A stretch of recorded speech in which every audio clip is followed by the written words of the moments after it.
We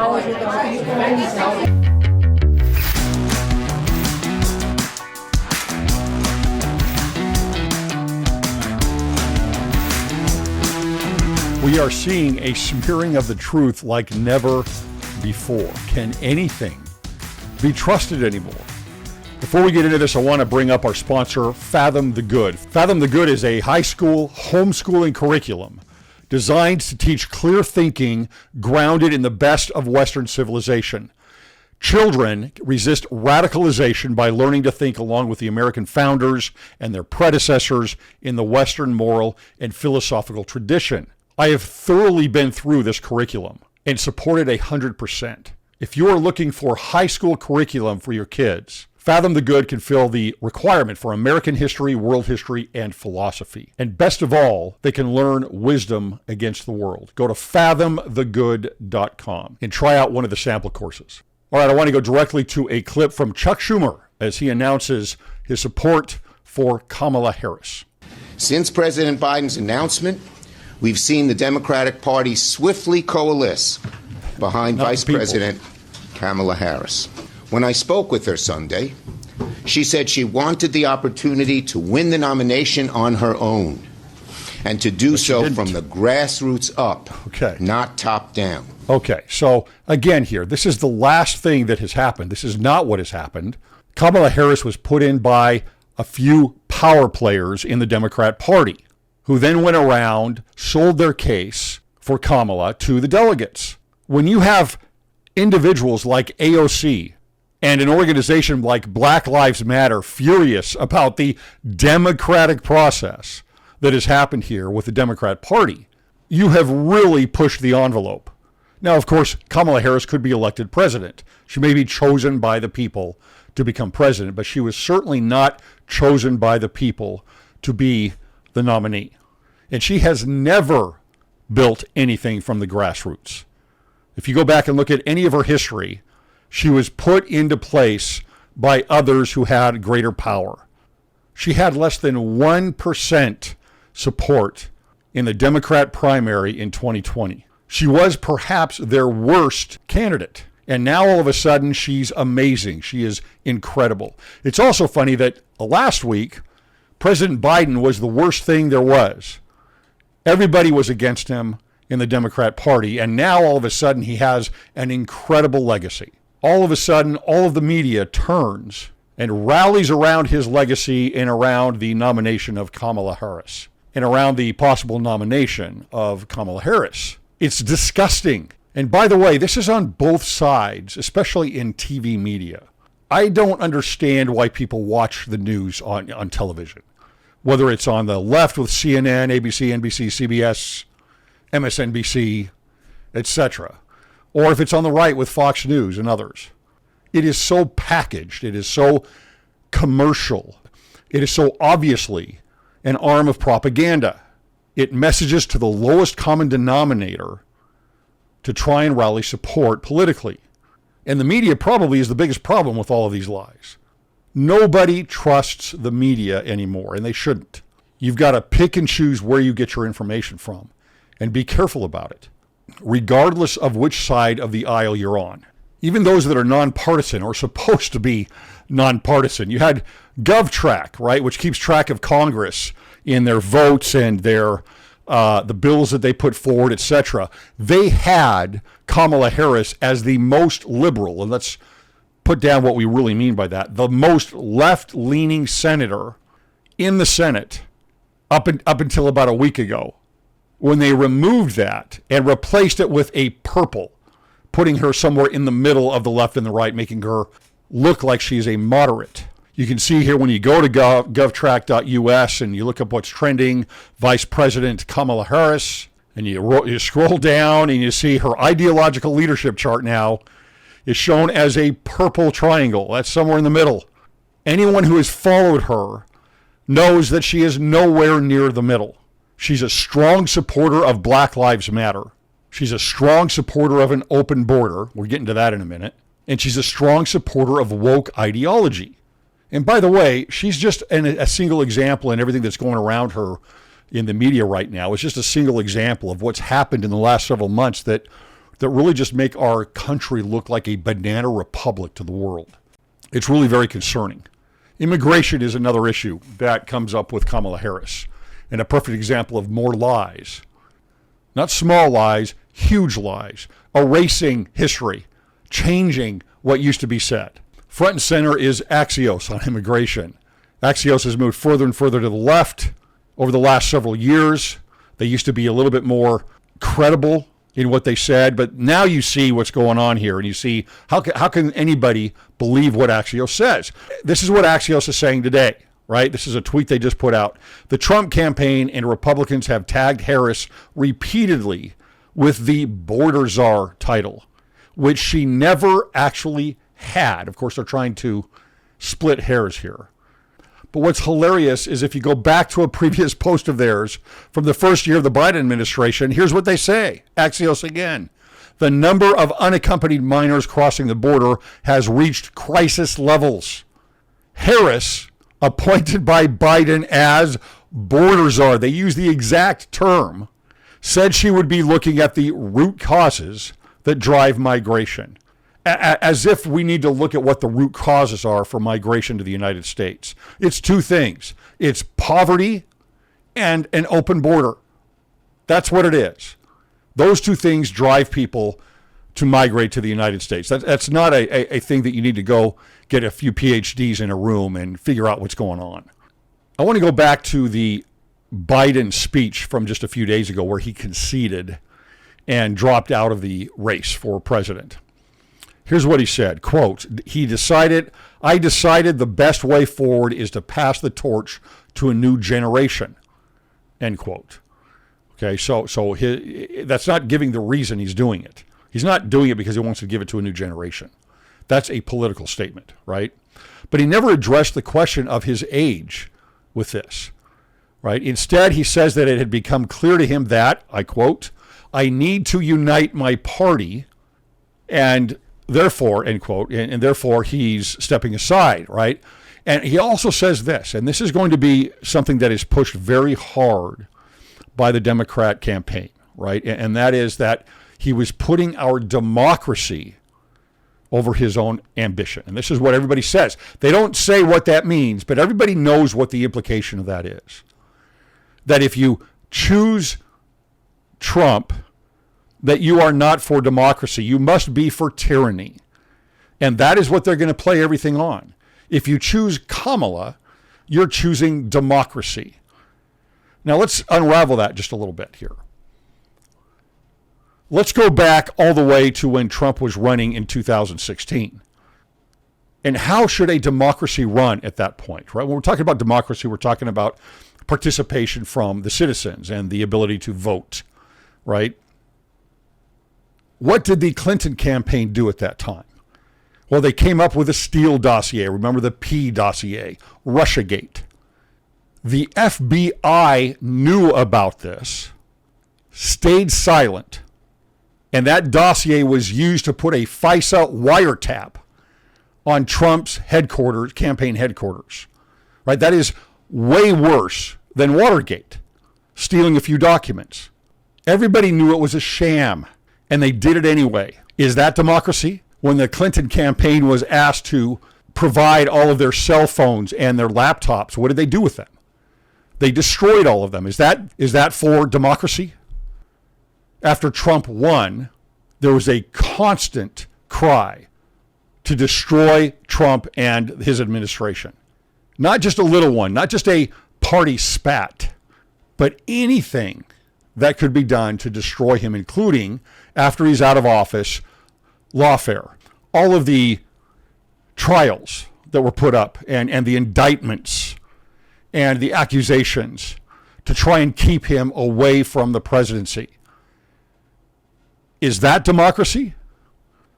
And by the way, is that divisive? They are going to go after Trump harder than they ever have before. The assassination attempt doesn't matter. They will go harder than they have ever gone before. And they're very careful this time by just talking about democracy without stating the fear of him being a tyrant, because they don't want to bring on political violence. That's going to go away. And the focus of Trump being a tyrant and trying to take over the government as king is going to sit front and center in the campaign against him. Now, let's back up a little bit further to the assassination attempt. I was in Pamplona, Spain at the time. I was about to go running with the bulls. It was 4:30 a.m. I had woke up because the day before we had missed running with them. That was something I'll go over in another episode. So we got up very, very early, make sure that there was nothing we were going to risk. We got up at 4:30. 5 minutes later, after I wake up, I get a text from my wife saying, Trump's been shot. Well, of course, I start pulling up all the information and looking at everything and absorbing what I can in the time that I have. But the ad hominem attacks, the character assassination, beyond anything I think that we've seen in our lifetimes politically, have helped lead to this type of thing, this type of an event, this assassination attempt. Regardless of what you think happened there, whether it was a single person or beyond, the characterization of President Trump has led to this. Just a couple of weeks, a week or two before this happened, President Biden said we need to put a target on Trump. He said those words. You know what's interesting is, and this has always been fascinating to me, you know, one of Trump's arch enemies would be Mitt Romney, who tried to do everything he could to make sure that Trump was not going to be president and not president again. Did you know that he voted along with Trump's positions and policy 4 out of 5 times? So that means every time you looked up at a new policy that was being voted on, almost always you would see Romney voting along with the Trump White House. That's pretty close to where you would be as an average of any Republican. So what is the issue here? It's not his policies. If it was his policies, then Mitt Romney should be fighting against himself. So we've got to separate those things. And what is so frustrating is these ad hominem attacks from both sides don't allow any room or very little room for policy and for putting up a platform. Wouldn't it be refreshing in a debate, a presidential debate, if you actually had a real debate over policy where it could really be hashed out? I don't think we're going to get much of that in the next few months. One of the major problems that we get with these lies and with deception here in our time is because of social media and because of, you know, what we might call, we've all become silo dwellers. When I say silos, I mean we get silos of information. So, you know, you can choose your own newsletters, your own people to follow on social media, on X, on Instagram, and on Facebook, etc. And then you like those things that you're getting and you hear you're getting preached to as the choir. You follow Fox News on one side, or you follow all of the other, you know, 3-letter alphabet media outlets, and you hear what you want to hear over and over again. That cannot help but lead to more divisiveness. We are constantly being fed back what we want to hear. Now, back to Kamala for a second. This is something that was written by Andrew Sullivan just recently. In fact, this came out just today in an article that's called The Kamala Chimera. And the chimera is the mythological beast, right? Right. And everybody knows this that's been around Kamala for any time period or followed her career, right?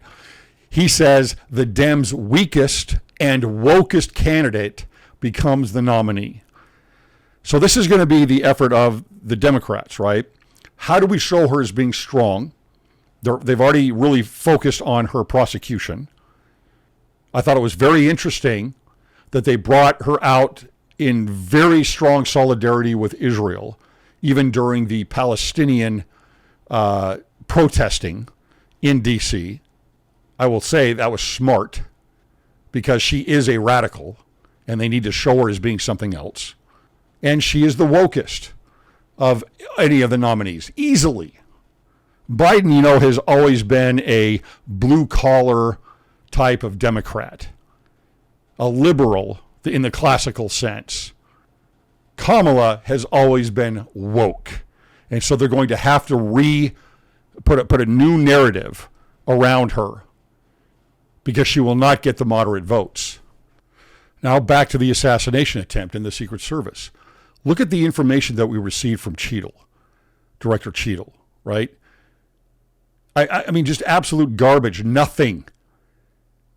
With the knowledge that there were conspiracy theories spreading very quickly, there's a lot of unanswered questions still today. Very concerning, actually. There was nothing offered to offer peace of mind there. That things are under control, that we know what is happening, and the people have transparency. The people don't have transparency. There is an elitist class, a managerial class, a political class that has separated itself from the people. It didn't used to be that way. Not to this extent. And they have a different agenda than most Americans. They want a different lifestyle. They want a certain power. And those elitists, that managerial class, all highly educated, all going through the religion of academia and indoctrinated to one degree or another, have captured all of the institutions of the United States. They have captured law for the most part. They have captured certainly the universities and K-12 space. Unbelievably successful there. They have captured the media, hook, line, and sinker. They're starting to capture the family as they destroy the family with identitarianism and woke ideology. Of course, when that goes, we're done. They have captured, in many places, religion. And we can see the religious divide that is happening in some of the major denominations in the U.S. and in the West. The Methodists, for example, what's happening with the Southern Baptist Convention just recently, and the threats to their traditional interpretation of Scripture and policy. And another one that many would have never thought of to begin with as they have marched through the institutions here is big business.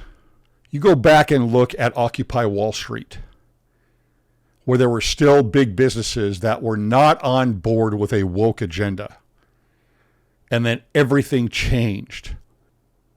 In a world where the radicals want to tear down American enterprise and democracy and capitalism, why hasn't there been a major protest against Wall Street in the last 15 years?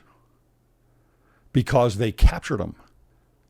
They put in satellite offices, DEI offices, in all of big business. They instituted policies for ESG.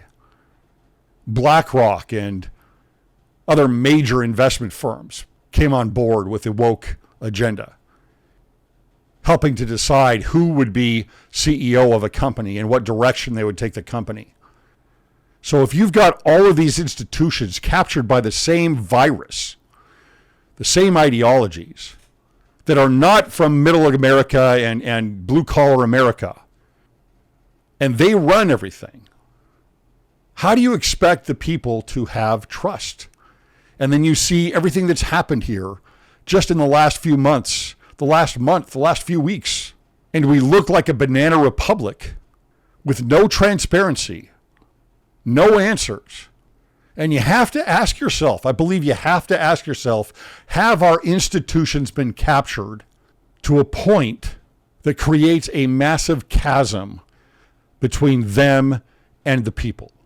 I believe the people, for the most part, still have certain American values, Western values, Christian values that have been lost at the institutional level. But once that family collapses, then civilization collapses. And the institutions are just the step away from the family. What we're watching right now is an absolute circus. And again, it's on both sides, and it goes back further. I mean, I think to myself often about George W. Bush and the weapons of mass destruction. Give me a break. There was an agenda that was put in place there. They didn't care about the people.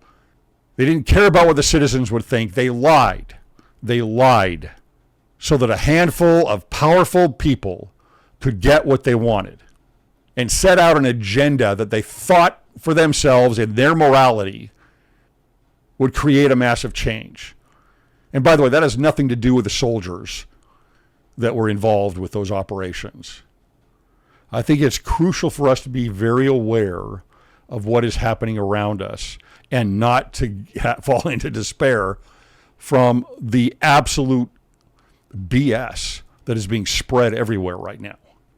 Election year happens to bring out the worst of all of this. Can I make a recommendation? And I know it's hard not to do this because it's so centrally focused, but reduce your time on TV news.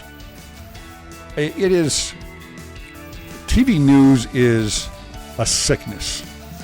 It is one of the most corrupt things anywhere. Stay aware, believe in truth, find the signal among the noise, and keep a strong hope in the future. Thanks for listening.